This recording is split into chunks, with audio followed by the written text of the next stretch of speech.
வீடு தந்தா ஓட்டு போடுங்க, வேலை தந்தா ஓட்டு போடுங்க. இதெல்லாம் விட்டுட்டு 500க்கு 1000க்கு ஓட்டு போட்டா நல்லாவா இருக்கும்? அப்படிதான்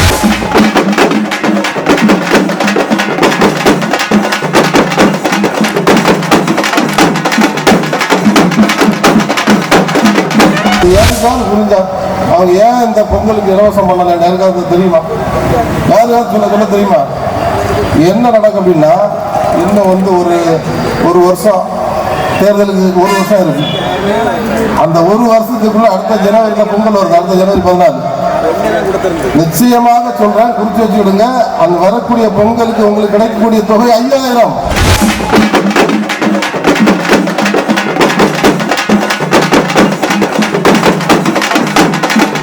கேட்கிறேன், இந்த பணம் கல் இல்லை, அது பணம் பால் இல்லையா? பணம் பால். இந்த பணம் பாலை வந்து தமிழக அரசு கொண்டு வந்தா என்னன்னு கேட்கிறேன். என்ன ஏன் கொண்டு வர முடியாதுன்னு கேட்கிறேன். ஏன் கொண்டு வந்தா உங்களுக்கு என்ன கொடுமை, என்ன கஷ்டம், உங்களுக்கு என்ன பாதிப்புன்னு கேட்கிறேன். தமிழக அரசை நான் கேட்டாகணும். இதுக்கு வந்து தமிழக அரசு பதில் சொல்லணும்.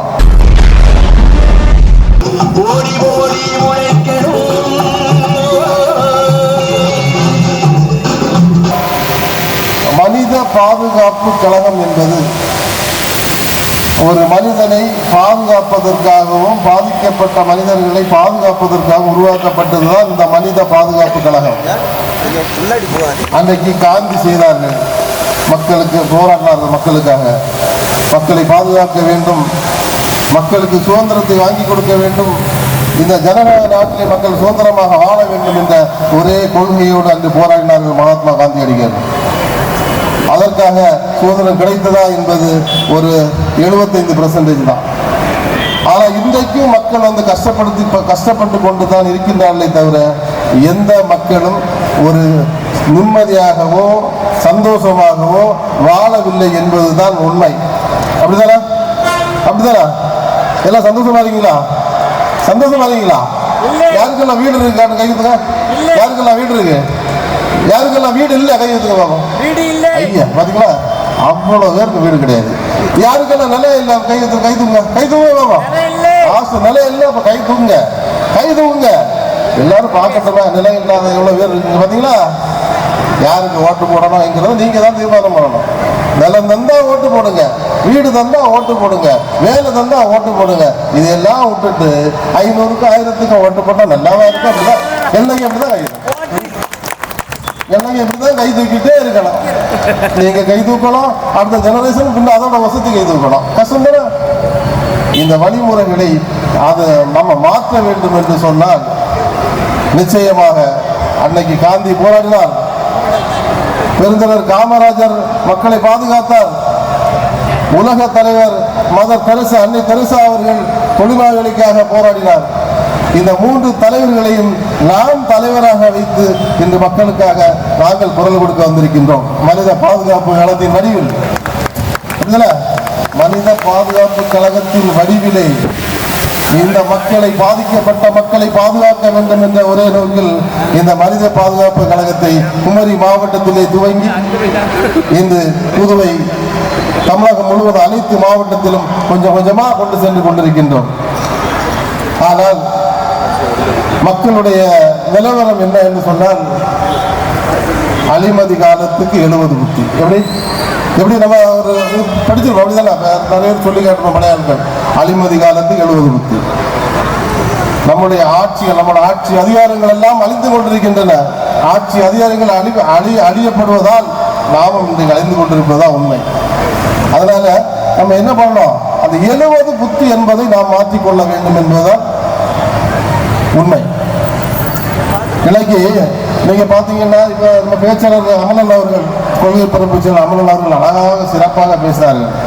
ஒவ்வொரு வார்த்தையிலும் ஒவ்வொரு கருத்துக்கள் அடங்கியிருந்து அதை கேட்பதற்கு நானும் வந்து கீழே ஒரு ஆடியன்ஸா உங்களை போல ஒரு மக்களாக உட்கார்ந்து நானும் ரசிச்சேன். அவ்வளவு விஷயங்களும் உண்மைதான்.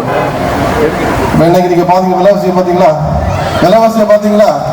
1 ரூபாய்க்கு அரிசி கிடைக்குதுன்னா 100 ரூபாய்க்கு சீனி வாங்கலாம். எப்படி?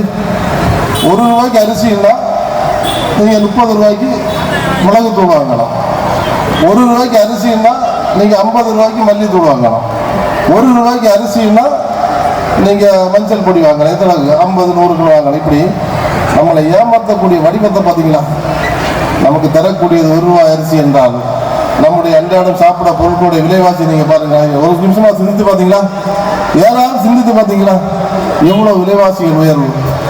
ஆனா நம்மளை எந்த வடிவத்தில் ஏமாத்துறாங்க? இப்ப பாத்தீங்கன்னா கழிஞ்ச பொங்கலுக்கு இருந்து எந்த ஆட்சியும் குறை சொல்ல வரவில்லை. திமுகவை குறை சொல்ல வரவில்லை, அதிமுக குறை சொல்ல வரவில்லை, காங்கிரஸையும் குறை சொல்ல வரவில்லை, பாரதிய ஜனதா கட்சியும் குறை சொல்ல வரவில்லை. எங்கள் மக்களுடைய குமுறல்களை நாங்கள் சொல்லிக் கொண்டிருக்கின்றோம், மக்களுடைய கஷ்டங்களை சொல்லிக் கொண்டிருக்கின்றோம். இதை நீங்க பாத்தீங்கன்னா கழிஞ்ச பொங்கலுக்கு கூட எங்களுக்கு இந்த பாதிக்கப்பட்ட மக்களுக்கு, ஏழை மக்களுக்கு எல்லாம் எதுவுமே பண்ணல. இந்த இலவசம்னு நீங்க சொல்றீங்க, இந்த இலவசத்தையும் கூட பண்ணல. அது யாருக்காவது புரிஞ்சா? அவங்க ஏன் இந்த பொங்கலுக்கு இலவசம் பண்ணல யாருக்காவது தெரியுமா? யாருக்காவது சொல்ல தெரியுமா? என்ன நடக்கும் அப்படின்னா, இன்னும் ஒரு வருஷம் தேர்தலுக்கு 1 வருஷம் இருக்கு. அந்த 1 வருஷத்துக்குள்ள அடுத்த ஜனவரியில பொங்கல் வருது, அடுத்த ஜனவரி 14. நிச்சயமாக சொல்றேன், குறிச்சு வச்சுக்கிடுங்க. அந்த வரக்கூடிய பொங்கலுக்கு உங்களுக்கு கிடைக்கக்கூடிய தொகை 5000 ரூபாய் தர போறாங்க. இனிமே உங்களுக்கு வரக்கூடிய பொங்கல்ல 5000 ரூபாய் கிடைக்க போகுது. இந்த 5000 ரூபாய் கிடைப்பதனால் அது உங்களுக்கு விரும்பி தரக்கூடியது அல்ல, அவங்களா இறங்கி தரக்கூடியது அல்ல, ஓட்டுக்காக தரக்கூடியது. நல்லா புரிஞ்சுடுங்க. எப்படி நீங்க அவங்களுக்கு ஓட்டு போடணும், அதுக்காக தரக்கூடிய 5000 ரூபாய். எந்த இலவசங்களை தந்தாலும் அது அவங்க விரும்பி தருவதில்லை என்பதுதான் உண்மை. அது எந்த ஆட்சி வந்தாலும் சரிதான், திமுக வந்தாலும் சரிதான், அதிமுக வந்தாலும் சரிதான், விரும்பி தரக்கூடியதே அல்ல. அவங்களுக்கு தேவையெல்லாம் ஓட்டு. ஆனா நீங்க அடிமையாக இருந்தால் மட்டும்தான் இந்த ஓட்டுகளை பெற முடியும். அதையும் நீங்க புரிந்து கொள்ள வேண்டும். அதுக்காக தான் உங்களுக்கு சொத்து தரல, நிலம் தராங்களா தரல, வீடு தராங்களா தரல. தந்தா என்ன பண்ணுவீங்க? ஓட்டு போடுவீங்களா? போட மாட்டீங்களா? அதுக்கு தான் உங்களுக்கு வச்சிருக்காங்க 500 1000. நமக்கு எல்லாம் 500 1000 அப்படிதான், உண்மைதானே? அதனால நம்ம என்ன பண்ணணும்? வீடு கொண்டு நம்ம எழும்பணும். எப்படி எழும்பணும்? ஒரே மூச்சு போனா போச்சு, என்னாலுமே உண்மைக்கு போராடு, புயல் போலே எழுந்தாலே என்னாலுமே தோல்விகள் கிடையாது. ஒரே முறைதான் இங்கே பிறந்தோம், சும்மா இருந்தால் எங்கே சிறக்கும்? ஊருக்கு வாழ்வதில் வாழ்வில்லை, உள்ளத்தில் வாழ்வதுதான் வாழ்நாள். 1000 ஆண்டுகள் ஆனாலும் காவியம் போலும் பெயர் இருக்கும். ஒரே மூச்சு போனா போச்சு, என்னாலுமே உண்மைக்கு போராடும். இதான் மனித பாதுகாப்புகளாக. இப்ப டாஸ்மார்க்க பாருங்க, தமிழ்நாடு ஃபுல்லா டாஸ்மார்க் மலிவு, ரொம்ப மலிவு. 1 கிலோமீட்டருக்கு 4 கடை. எப்படி 1 கிலோமீட்டருக்கு 4 கடை வச்சிருக்காங்க. ஆனா அந்த டாஸ்மார்க் யார் வச்சிருக்கா தெரியுமா உங்களுக்கு? சேலத்துல சொல்லுங்க, யாருக்கா தெரியுமா? எம்பி வச்சிருக்காங்க, எம்எல்ஏ வச்சிருக்காங்க, இப்போ உள்ள மினிஸ்டர்மார் வச்சிருக்கான், முன்னாள் மினிஸ்டர் வச்சிருக்காங்க. உண்மைதானே? நீங்க யாராவது இங்க இருக்க ஒரு ஆளாவது டாஸ்மார்க் கடை வச்சிருக்கா? கம்பெனி வச்சிருக்கீங்களா? யாராவது இருக்கா? இங்க நிர்வாகிகளுக்கு யாருக்காவது இருக்கா? இல்லை எங்க இருக்கக்கூடிய மக்களுக்கு இருக்கா? எங்க இருக்கக்கூடிய விஐபிகளுக்கு இருக்கா? கிடையாது. ஏன் அவன் திருப்பி இன்னும் மந்திரி ஆகிறான், அமைச்சர் ஆகிறான்? டாஸ்மார்க் தான். ஏன் திருப்பி எம்எல்ஏ ஆகிறான்? அந்த டாஸ்மார்க் தான். ஏன் திருப்பி எம்பி ஆகிறான்? அந்த டாஸ்மார்க் தான். இந்த டாஸ்மார்க்கை வளர வைக்க வேண்டும் என்பதற்காக நம்மளை எல்லாம் அடிமையாக்கி வைத்துக் கொண்டிருக்கின்றார்கள். நம்மளை இளம் வயசுல இந்த டாஸ்மார்க்ல என்ன இருக்கு? ஏதாவது சத்துக்கள் இருக்கா? ஏதாவது ஊட்டச்சத்துக்கள் இருக்கா? ஒண்ணுமே கிடையாது, விஷம். ஒண்ணு அடிச்சா அதுக்கு கூட ஒண்ணு, இப்படி 3 4 போயிட்டான்னா அவன் அவுட்டு. இதுதான் டாஸ்மார்க் கொடுக்கக்கூடிய ஊட்டச்சத்து, நம்மளை உயிரை எடுக்கக்கூடிய ஊட்டச்சத்து டாஸ்மார்க். இதை வளர்த்தக்கூடியது அரசுகள். எந்த அரசாலும் சரி, திமுக சரி, அதிமுக சரி. நம்மளுடைய தீர்மானத்தை நீங்க பார்த்து கேட்டிருப்பீங்க. தீர்மானத்தில் நம்ம கொண்டு வந்திருக்கோம். என்ன கொண்டு வந்திருக்கோம்? நிச்சயமாக டாஸ்மார்க்கை குறைத்து கள்ளுக்கடையை கொண்டு வர வேண்டும் என்று, கள்ளுக்கடையை கொண்டு வர வேண்டும். பண்டைய காலத்தில் நீங்க 100 வயசு வரை வாழ்ந்தாங்க. பெரியவர்கள்லாம் 100 வயசு, 120 வயசு, 150 வயசு வரை வாழ்ந்தவங்களும் இருக்காங்க. அதாவது தாய்மார்களாலும் சரி, பெரியவர்களாலும் சரி. அது அந்த கள்ளுக்கடை தான். இப்போ நான் கேட்குறேன், இந்த பணம் கல் இல்லை, அது பணம் பால் இல்லையா? பணம் பால் இந்த பனம்பாலை தமிழக அரசு கொண்டு வந்தா என்னன்னு கேட்கிறேன். என்ன ஏன் கொண்டு வர முடியாதுன்னு கேட்கிறேன். ஏன் கொண்டு வந்தா உங்களுக்கு என்ன கொடுமை, என்ன கஷ்டம், உங்களுக்கு என்ன பாதிப்புன்னு கேட்கிறேன். தமிழக அரசை நான் கேட்டாகணும். இதுக்கு தமிழக அரசு பதில் சொல்லணும். ஏன்னா இது ஜனநாயக நாடு. நம்ம கேள்வி கேட்கலாம். அந்த கேள்விக்கெல்லாம் அவங்க பதில் சொல்லணும், சொல்லி ஆகணும். இது சர்வாதிகார நாடு கிடையாது இல்லையா? நீ இதைத்தான் செய்யணும், நீ இப்படிதான் பண்ணணும், நீ டாஸ்மார்க்கை மட்டும்தான் சாப்பிடணும், நீ டாஸ்மார்க்கை வச்சு 60 வயசு 50 வயசுல சாகணும். அதாவது ஒரே ஒரு விஷயம் மட்டும் புரிஞ்சுடுங்க. இந்த இந்தியா நாட்டில் ஜனத்தொகை அதிகம், 130 கோடி தாண்டி பிஎஸ்சி. இதை குறைக்கிறதுக்கு தான் டாஸ்மாக் வழியில் வராங்க. நல்லா புரிஞ்சுக்கிடுங்க. இந்த ஜனத்தொகை பெருக பெருக பெருக நாடு அழியும். இந்த ஜனத்தொகையை குறைப்பதற்காக அவங்க போடப்பட்ட என்னது ஒப்பந்தங்கள் நல்லா புரிஞ்சுடுங்க. வீட்டில் சொல்லுங்க, போய் டாஸ்மார்க்க நீ சாப்பிடாத, நீ சாப்பிட்டா நம்முடைய அடுத்த ஜெனரேஷன் போக்கு அழிவு, அடுத்த ஜெனரேஷனுங்கிறதே கிடையாது. அதனால் மக்கள் தொகை பெருக வாய்ப்பில்லை. அதனால இதை ஆணித்தரமாக வீட்டில் எல்லாருக்கும் சொல்லுங்க, பெரியவர்கிட்ட சொல்லுங்க, இளைஞர்கிட்ட சொல்லுங்க, சொல்லி அவங்கள வாழ வைக்க பாருங்க. இப்போ சுனாமி பாருங்க, சுனாமி எவ்வளவு பிரச்சனை, எவ்வளவு மக்கள் அழிவு, எவ்வளவு உயிர் சேதங்கள், எவ்வளவு பொருள் சேதம், எவ்வளவு உயிர் சேதம். அந்த சுனாமியில ஒரு பனை அழித்த கதையை சொல்லுங்க. ஒரு பனை கீழே அளவுன கதை சொல்லுங்க. ஒரு பனை எங்கேயாவது கேள்விப்பட்டிருக்கீங்களா? பனை நவுண்டு பாதிப்பு வந்துடணும். எங்கேயாவது கேள்விப்பட்டிருக்கீங்களா? பனை நவுன் கீழே விழுந்து பாதிப்பு வந்துடணும். எங்கேயாவது பனங்கல் குடிச்சு எவ்வளவு செத்தானா? எவ்வளவு உயிர் இருந்த பனங்கள்ல குடிச்சு. பனங்கல் இல்லை, அது பனம்பால், பசும்பால், பனம்பால். இந்த பனம்பாலை குடித்து எவனாவது உயிரை மாய்த்தானா? சொல்லுங்க, ஒருத்தர் சொல்லுங்க. பனம்பால் குடித்தவன் 100 வயசுல வாழ்ந்தான், 150 வயசுல வாழ்ந்தான். ஏன் அரசு மட்டும் அதை கொண்டு வரல? அதுல என்ன இல்லை?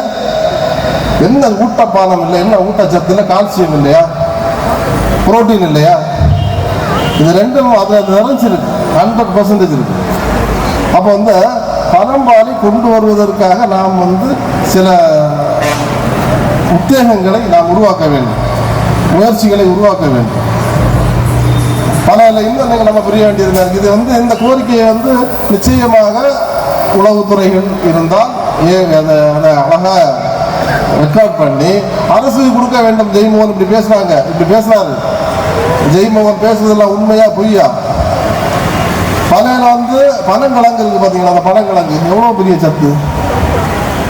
ஒரு மூட்டு வலி வருது அப்படின்னு சொன்னாலே அந்த பனங்கிழங்கு பொடியை உணர்த்து சாப்பிட்டாலே போதும், இல்லை அவிச்சு சாப்பிட்ட சமைச்சு சாப்பிட்டாலே போதும், அந்த மூட்டு வலி குறையா போகும். இதை நம்ம கேட்கணும். எதுக்கு நான் அதை பேசுறேன்னா, நிச்சயமாக பனைகளை அழிய விடக்கூடாது. அதுதான் ஒரு மனுஷனை வாழ வைக்கிற அனைத்து சத்துக்களாக தான் இருக்கு. ஒரு மனுஷனை 100 வயசு வரைக்கும் வாழ வைக்கணும் அந்த பனை தான். இப்பவும் சொல்றேன், ஒரு பனையை நம்ம கீழே விழுந்தது கிடையாது, சுனாமியில கூட போனது கிடையாது, எவ்வளோ தண்ணிகள் கூட ஒரு பனை விழுந்தது கிடையாது. அவ்வளோ பலமானது அந்த பனங்கள்ல பாருங்க, அதுக்கு முன்னாடி பதனி பாருங்க. அதனால எவ்வளோ சத்துக்கள் இருக்கு, என்னெல்லாமோ இருக்கு பனையில. ஒரு பனம் தையை நம்ம கீழே நட்டுறேன்னா ஒரு தையை அவங்களால பிடுங்க முடியுமா? நாம தான் கீழே விடுவோம். அந்த அளவுக்கு பலம் இருந்ததாக இந்த பனை. அதனால இந்த பனை மரத்தை நாம் பேணி பாதுகாக்க வேண்டும். அதுக்காக இது ஒன் சைடாக இல்லை, இது எல்லாருக்கும் சேர்ந்தது. உயிரை பாதுகாக்க வேண்டும், அதான் மனித பாதுகாப்புகள். அதுக்கு அடுத்ததாக என்ன அப்படின்னு சொன்னா, நம்ம அந்த கன்னியாகுமரி மாவட்டம் ஒரு கடைக்கோடி மாவட்டம், ஒரு கடைசி, அதாவது தமிழ்நாட்டிலேயே கடைசியான ஒரு மாவட்டம்னா கன்னியாகுமரி மாவட்டம். இங்க கன்னியாகுமரி மாவட்டத்து மக்கள் கனவு என்ன அப்படின்னு சொன்னா, ஒரு விமான நிலையம் இல்லை என்பது. ஏன்னா இது ஒரு சுற்றுலாத்துறை மாவட்டம். பல கோடிகளை ஆண்டுக்கு உருவாக்கி கொடுக்கிறது தமிழக அரசு. Singapore, Malaysia, America, Africa, Asia, Europe கண்டங்கள்ல எல்லாம் மக்கள் இங்க வராங்க, ரொம்ப சிரமப்பட்டு வர்றாங்க. திருவனந்தபுரம் இங்க வராங்க, சென்னை இங்க வராங்க, தூத்துக்குடி இங்க வராங்க. அது ரொம்ப சிரமம். இன்னும் அவங்க வரக்கூடிய அந்த வருமானத்தை பெருக்க வேண்டும் என்று சொன்னால் நேரடி விமான நிலையத்தை கன்னியாகுமரி மாவட்டத்தில் கொண்டு வந்தால் சிறப்பாக இருக்கும் என்பது மனித பாதுகாப்பு கனவு. ஆனால் மனித பாதுகாப்பு கழகம் கன்னியாகுமரி மாவட்டத்திலே விமான நிலையம் வேண்டும் என்று முதல் குரல் கொடுத்து மனித பாதுகாப்பு கழகம். 2வது வந்தாங்க நிறைய பேர், நாங்கள் அழிஞ்சிட்டோம். ஏன்னா நாங்கள் சின்ன பார்ட்டி இல்லை. திமுக பார்ட்டிகிட்ட நிற்க முடியுமா? அதிமுக பார்ட்டிகிட்ட நிற்க முடியுமா? காங்கிரஸ் நிற்க முடியாது, பிஜேபி நிற்க முடியாது. எங்க பேரை அழிச்சிட்டாங்க. முதல்ல போராடினதும் நாங்க, முதல்ல இப்படி ஒன்று இருக்குன்னு காட்டி கொடுத்தது நாங்க தான். விமான நிலையம் வேணாங்க. அதுக்கு ஆதாரமே இருக்கு, பத்திரிகை நம்மள்கிட்ட இருக்கும், என்கிட்டே இருக்கு. அந்த விமான நிலையம் எதுக்கு வர வேண்டும் என்று சொன்னால், அதாவது சைனாக்காரன் வந்து என்ன பண்ணியிருக்காங்கன்னா, இலங்கையில வந்து ராணுவ தளவாட அமைச்சிருக்கான். இலங்கையில வந்து ராணுவ தளவாட அமைச்சு அழகா ஒரு குறி வச்சிருக்காங்க. இங்க கன்னியாகுமரி மாவட்டத்தை நோக்கி இங்க இருக்கு அணு ஆயுத ஆலை இருக்குல்ல, கூடங்குளம் அணு ஆலை. அங்கிருந்து ஒரு அடி அடிச்சுட்டான்னா ஒட்டுமொத்த கன்னியாகுமரி மாவட்டம் அழியும். நல்லா புரிஞ்சுடுங்க. இலங்கையில இருந்து சீனா வந்து ராணுவ தளவாடத்தை வச்சு அவன் ஒரு அடி அடிச்சுட்டான்னா ஒட்டுமொத்த கன்னியாகுமரி மாவட்டம் அழியும். இதுதான் உண்மை. ஆனால் நல்லா புரிஞ்சுக்கிடுங்க. இதை பாதுகாப்பது எப்படி? அதுதான் நம்முடைய அந்த போராட்டத்தின் முதல் படி. அதாவது இங்க அவன் வந்து அடிக்கிறான் அப்படின்னு சொன்னா இங்கிட்ட ராணுவம் எப்படி வரும்? சென்னையிலேருந்து ராணுவம் எப்படி வரும்? டெல்லியில இருந்து ராணுவம் எப்படி வரும்? நம்மளை பாதுகாக்கணும் எல்லாம் எப்படி வரும்? எப்படி வர முடியும்? அந்த விமான நிலையம் ஒன்று இங்கே இருந்தால் நிச்சயமாக நம்மளை பாதுகாக்க அதிரடியாக உடனே நம்ம ஓடிடலாம் துப்பாக்கி கொண்டு. இந்த அளவுக்கு நம்மளை பாதுகாக்க வேண்டும் என்று சொன்னால் கன்னியாகுமரி மாவட்டத்திலே ஒரு விமான நிலையம் வேண்டும் என்பது கன்னியாகுமரி மாவட்ட மக்கள் நீண்ட நாள் கோரிக்கை. இதை வந்து இந்த மனித பாதுகாப்பு சார்பிலே இந்த இடத்துல வந்து இந்த கோரிக்கையை வைக்கின்றேன். உளவுத்துறை தயவு செய்து இதை வந்து அரசுக்கு கொண்டு செல்ல வேண்டும் என்பது எங்களுடைய கோரிக்கை. சரியா? அதனால இந்த விமான நிலையம் வேண்டும். அதுக்காக வந்து அதையும் வந்து இப்போ குறை சொல்ல தான் முடியும். எம்பியை பாருங்க, முன்னாள் எம்பி இருக்கார் நம்முடைய அண்ணாச்சி எல்லா இதுலையும் சொல்லுவார். எப்படி தெரியுமா? தேர்தல் நிற்கும் போது விமான நிலையத்தை கொண்டு வருவேன், கன்னியாகுமரி மாவட்டத்தில் விமான நிலையத்தை கொண்டு வருவேன் அப்படி என்று நம்முடைய முன்னாள் எம்பி முன்னாள் அமைச்சர் சொல்லுவார். இங்கே எங்களோடு. ஆனால் அவர் 5-6 தடவை தேர்தல் வாக்குறுதியில் கொடுத்தாரு. இன்னைக்கு வரைக்கும் கொண்டு வரல. ஒன்று. ரெண்டாவது அடுத்த எம்பி வந்தார். எல்லா தேர்தல் வாக்குறுதியிலும் அவரும் கொடுக்காரு, விமான நிலையத்தை கன்னியாகுமரி மாவட்டத்தில் கொண்டு வருவேன். எங்க கொண்டு வந்தாரு? 2 எம்பியும் மாறி மாறி கொண்டு வரல. 2 எம்பியும் பிறகுதான் உள்ள நுழைஞ்சு பார்த்தேன் என்ன நடக்குன்னு பார்ப்போம். நாங்க தான் போய் சந்திச்சோம் உயர் அதிகாரிகளை. அதுக்கப்புறம் தான் தெரிஞ்சு எங்க டெல்லி வரைக்கும் போனோம். அதுக்கப்புறம் தான் தெரிஞ்சு எப்ப உங்களுக்கு வரக்கூடிய எம்பியை எழுதி கொடுக்குறாங்க இந்த கன்னியாகுமரி மாவட்டத்தில் விமான நிலையம் வேண்டாம். எப்படி இங்க நம்மகிட்ட என்ன சொல்றான்? விமான நிலையத்தை கொண்டு வருவேன். ஆனா அங்க என்ன சொல்றான்? விமான நிலையம் கன்னியாகுமரி மாவட்டத்தில் வேண்டாம். எப்படி கன்னியாகுமரி மாவட்டத்தில் விமான நிலையமே வேண்டாம். அது ஏன் அப்படி சொல்றாங்க? இங்க எப்படி ஒன்று சொல்றாங்க, அங்க அப்படி சொல்றாங்க. பிறகுதான் பார்த்தேன் இந்த விமான நிலையம் வர இடத்துல 2 எம்பிக்கு சொத்து கிடையாது. எப்படி ஜோர கையடிங்க ஒண்ணு. அது நானும் ஏசுதான். அதாவது கழக துணை அமைச்சர் 2 இருந்தா ரெண்டாவது போய் பார்த்தேன் போகுது சில இடங்கள்ல. இப்போ இருக்க எம்பி அது பேர் சொன்னாலும் ஒன்றும் இல்லை, என்ன ஒன்றும் செய்ய போறது இல்லை. நீங்க ஜெயமா வராங்க பேர் சொன்ன விஜயவாசனும் அப்படிதான், ராதாகிருஷ்ணனும் அப்படிதான். எப்படி முன்னாள் எம்பி ராதாகிருஷ்ணன் அவர்களும் முன்னாள் எம்பி விஜயவாசன் அவர்களும் அப்படிதான். ஆனா அந்த இதெல்லாம் மறக்க வைக்கிறது அந்த 500 1000 நல்லா புரிஞ்சுடுங்க. இனி பொங்கலுக்கு 5000 எல்லாத்தையும் ஒடுங்கம்மா. ஒரு அரிசி கூட விட்டா கூட நீங்க நல்லா 100 வருஷம் வாழலாம். எப்படி இந்த 1 ரூபா அரிசியை கூட ஒண்ணு மட்டும் புரிஞ்சுடுங்க. 1 ரூபா அரிசி கூட பிளாஸ்டிக் அரிசி. யாருக்கா தெரியுமா? தெரியல கை தூங்க பாத்தீங்களா? அவ்வளவு இருக்க தெரியுது. இந்த 1 ரூபா அரிசி கூட பிளாஸ்டிக் அரிசி. நாளைக்கு கை செய்துட்டு போட்டு நீ எப்படிடா பிளாஸ்டிக் இருக்குல்ல நான் நிரூபிச்சு கொடுக்குறேன். ஆதாரம் விளையாட்டா இருக்கு. ஆனா ஆயுசு குறைவுமா?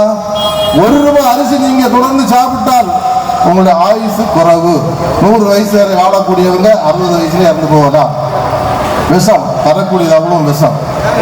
அதனால நான் என்ன சொல்றேன் அப்படின்னா, மொத்தத்துல நாம திருந்தணும்.